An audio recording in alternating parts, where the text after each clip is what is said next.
I am ticked off. I am angry. I am mad. Gold and silver rallied, so why should I be so upset? Let's explore and find out.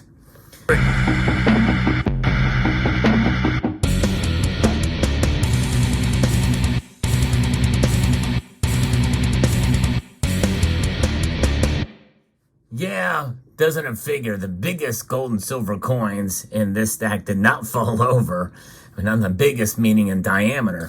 So let's see what's going on in the markets today as I try to compose myself here. Let's set all of this stuff back up. But gold and silver have rallied fairly substantially. This is a pretty big rally we're seeing in gold and silver, and for reasons that are kind of troubling in a way, especially if you want to buy. And I think I share the frustration of stackers out there who feel like, you know what, just when I want to make a purchase, the prices go up. Of course, I made some fairly recent purchases before the dip went up, and at a time when I pretty much have said that I wasn't going to make as many purchases this year, but I've kind of reversed course for a number of different reasons. That may be a subject for another video. But nonetheless, what's going on here with gold and silver? Why are they climbing up so high, especially considering and in spite of this, the dollar index? Yeah, the dollar index, it is still below 100. Yeah, you guessed it. Actually, you didn't guess it. I just told you. The dollar index is below 100 right now. It is up a little bit, 0.04% to 99.94. And so there's got to be something else that's causing gold and silver to rise up well over 1% for both metals.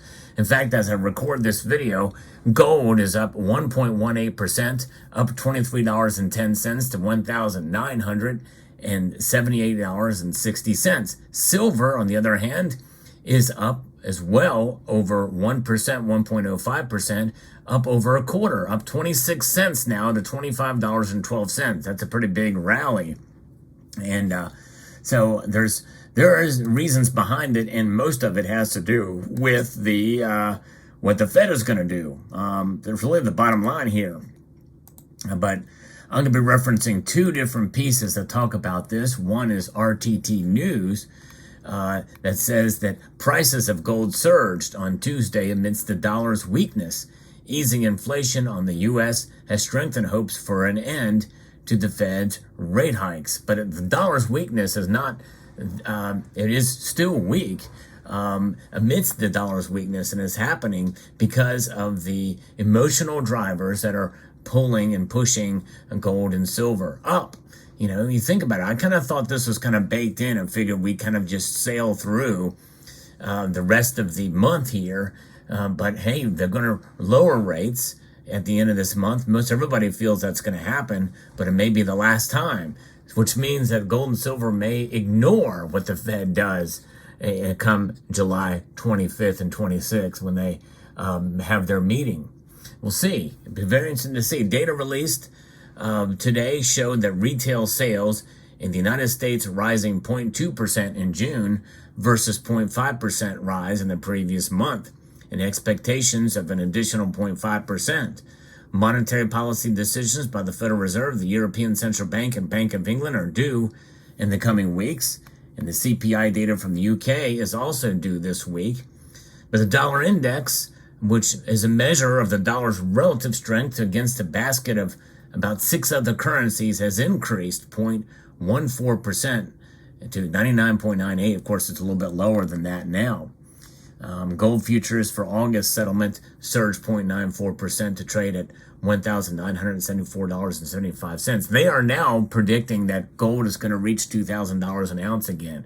I mean, you think about it, we're less than 25 bucks away from that happening right now. So it's all but a foregone conclusion. And there's still some gold pieces that I want to buy. Not necessarily to stack, although this is stackable gold, but some recent products have been released.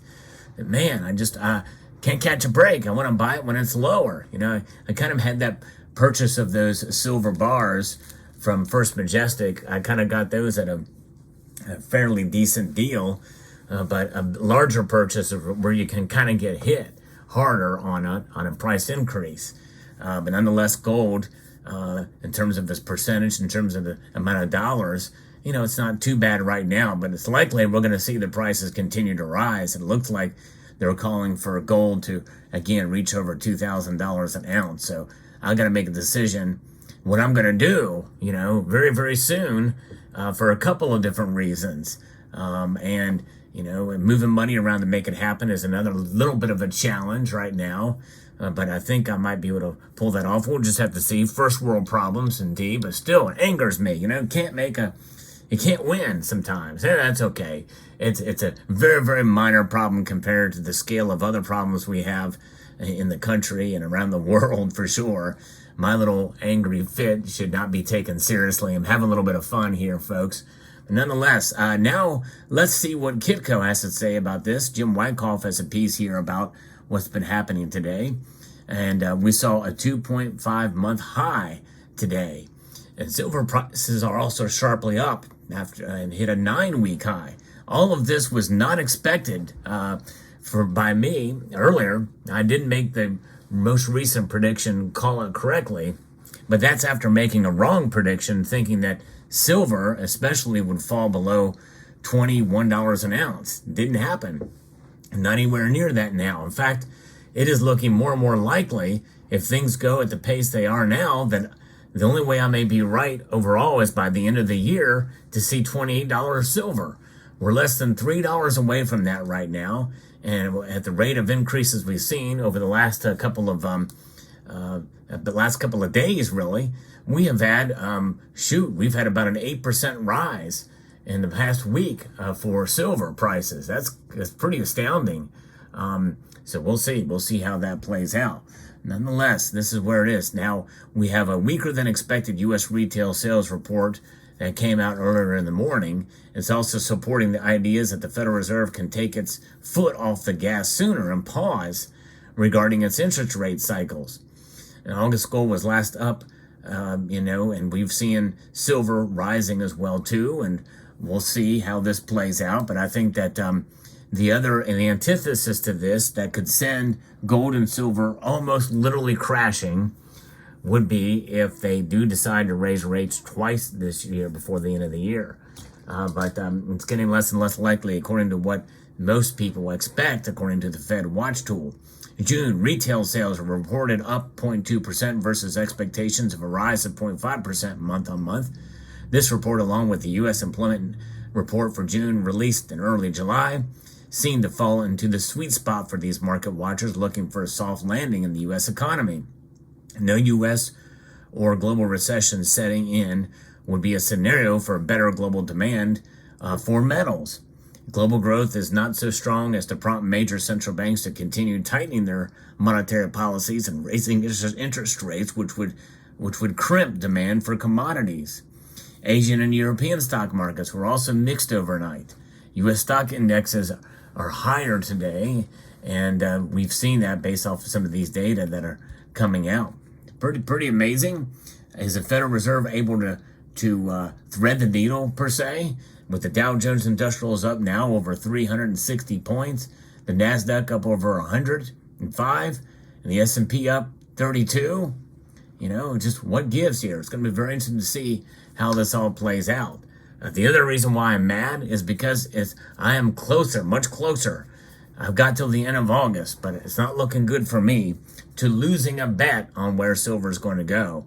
And I'll talk a little bit more about that, especially when that day comes, but I've kind of publicized it heavily. It's just for a silver dime, but hey, my ego has been stricken, and I must pay the piper. Yes, indeed. I lose a bet, and I got to pay up.